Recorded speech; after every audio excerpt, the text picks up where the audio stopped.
Halo, welcome to this video. Kali ini kami akan membahas mengenai differential cost analysis. Kelompok kami ada 3 orang, yaitu Amir Rafiq, Ines, dan Reza.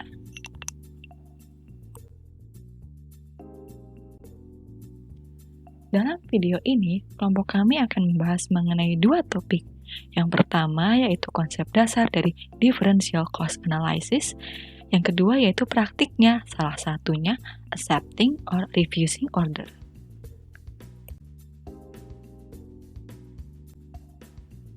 Yang pertama, kita akan membahas mengenai konsep dasar dari differential cost analysis.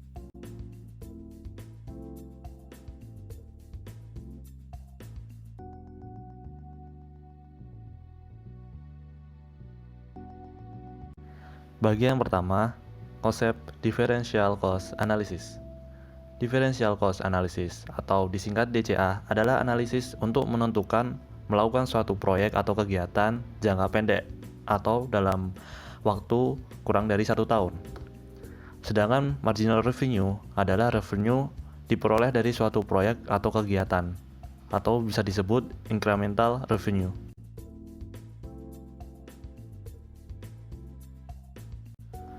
Untuk menentukan proyek atau kegiatan yang memenuhi kegiatan dilakukan dengan membandingkan antara cost yang akan dikeluarkan untuk kegiatan atau proyek tersebut atau disebut juga dengan differential cost atau marginal cost atau incremental cost dengan manfaat yang akan diperoleh atau disebut juga dengan marginal revenue atau incremental revenue dari alternatif proyek atau kegiatan yang diusulkan.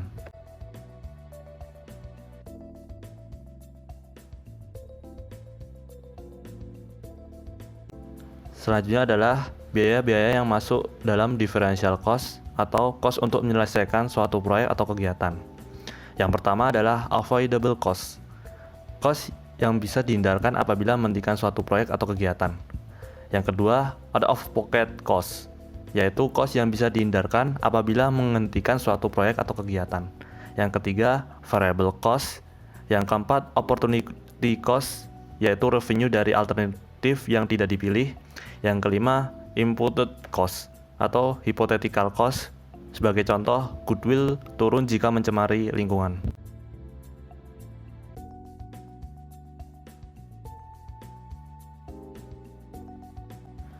Sedangkan biaya yang tidak termasuk differential cost adalah sunk cost, yaitu biaya yang telah dikeluarkan dan tidak dapat dipulihkan kembali.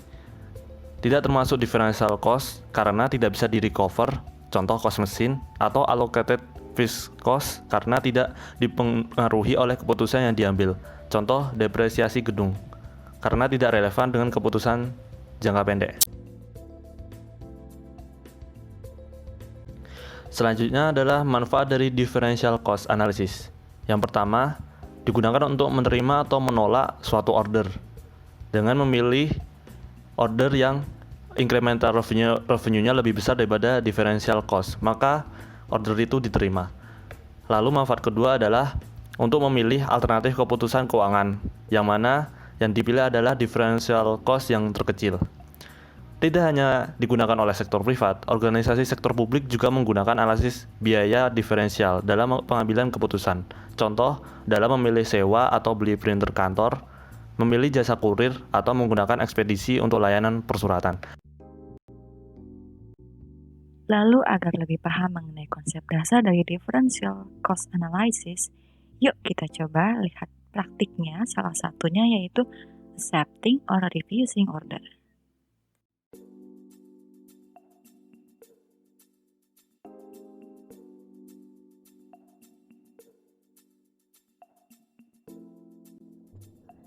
Ada beberapa contoh penerapan differential cost.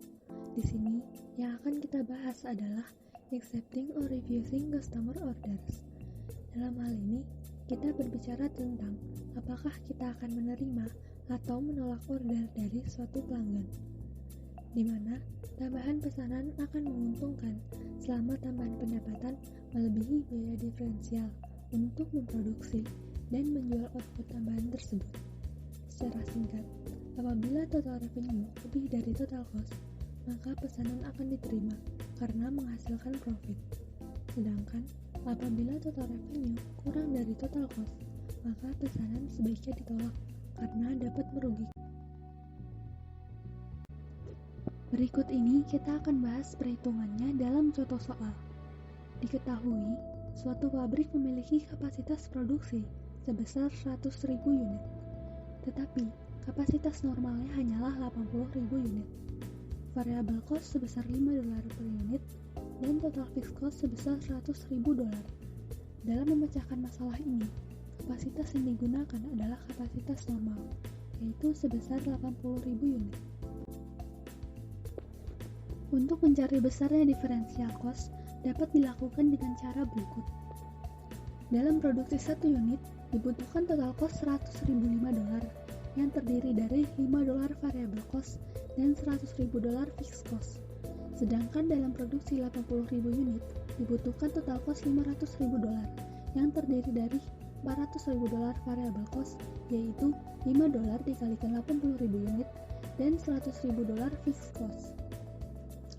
Selanjutnya, kita dapat menghitung delta atau selisih biayanya.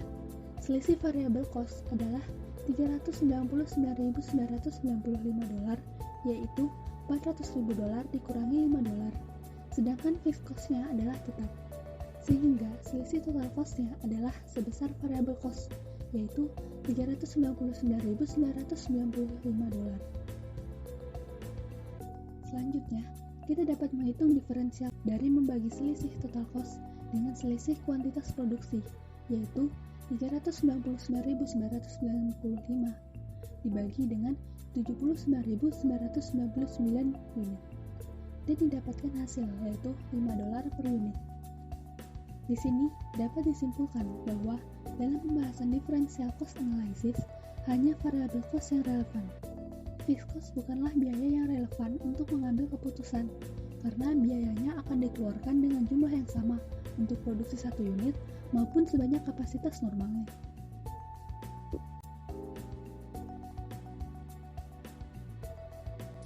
Selanjutnya, bagaimana jika pabrik menambah pesanan sebanyak 1.000 unit dan menjualnya dengan harga $9?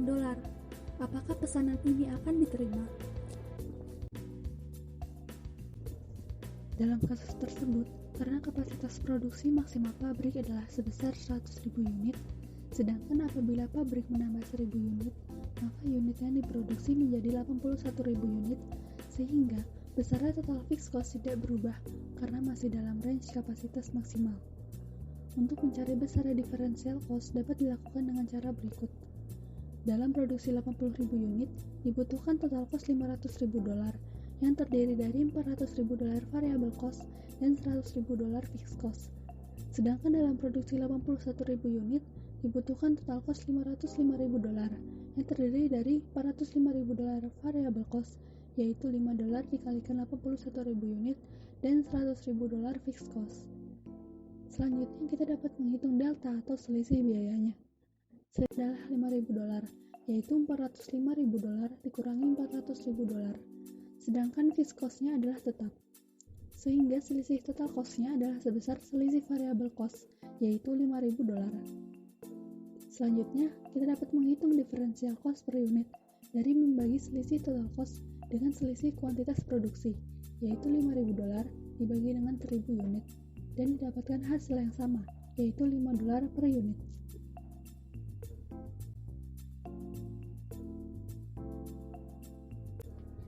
Berdasarkan perhitungan tersebut, maka dapat disimpulkan bahwa dengan harga jual $9 per unit, pabrik akan menerima tambahan 1.000 pesanan tersebut, karena tambahan pendapatan melebihi biaya diferensial untuk memproduksi dan menjual output tambahan tersebut, dan memperoleh profit sebesar $4 per unit.